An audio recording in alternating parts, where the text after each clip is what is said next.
dito nga naisipan ko mag-ML kasama si Kuya dahil nga wala kaming magawa at gusto ni Kuya mag-rank up. Dito nga pala is mamimigling ako kaso nga lang sabi ni Kuya mag-roam daw ako kasi mag-Angela daw ako. Hindi ko nga ina-expect dito ibaban pala nila si Angela. Sinasuggest ko nga sana si Alice kaso nga lang nakalimutan ko pindutin. Ano ba yan siya? Nakalimutan pa.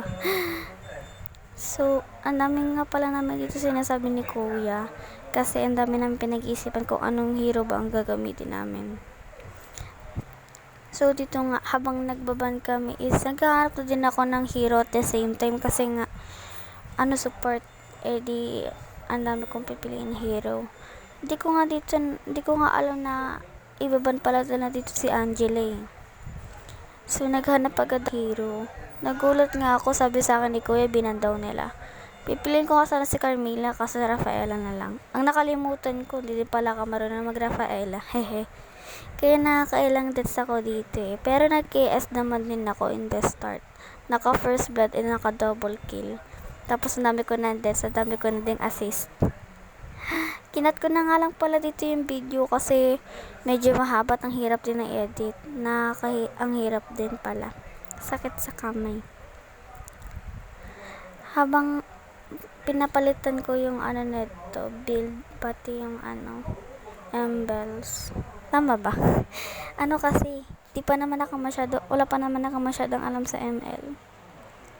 And, sabi ni Kuya daw siya, magmumoskob. Sabi ko sa kanya, kala ko ba mag-yuzong siya. Pero sabi ko, okay lang. Laro ulit lang tayo mamaya. So, habang nag-aantay ako, wala. Habang nag-aantay ako, nakita ko ang skin ni Beatrix. Ang cute. Sabi ko sa isip ko, gusto ko din magka-skin. Tapos nakita ko din pala yung skin dito ni Layla. Nagulat nga ako ba't ganun ang cute na skin nila. So, habang nag-aantay din, medyo nagalag din cellphone ko kasi andun ako sa taas. Kita ko nga din pala dito yung skin ni Karina. Ang ganda Parang skin ni Masha, kaso nga lang blonde hair. So, habang nag-aantay ako dito, kinakausap ko si Kuya, little chit-chat muna. And, by the way, enjoy the laban. And please, ignore nyo na lang muna yung deaths ko and don't judge me ha. Hindi naman kasi ako masyado marunong mag-Rafaela. Hehe, yun lang.